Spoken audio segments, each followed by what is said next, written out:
In Jesus' teachings, mountains symbolize God's presence, divine authority, and places of revelation.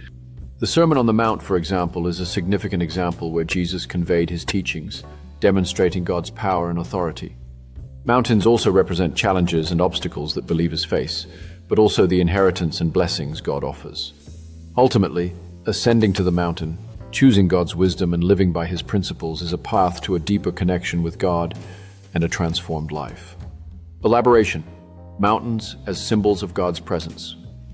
In biblical narratives, mountains are often associated with God's presence and where divine revelation takes place.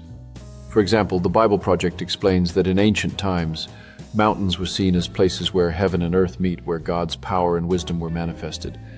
The Sermon on the Mount.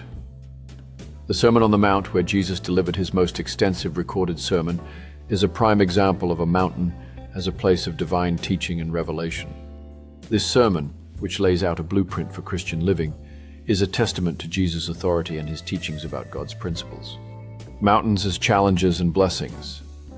Joseph Prince Ministries notes that mountains can represent the difficulties and challenges we face in life, but also the blessings and inheritance God offers us through Christ.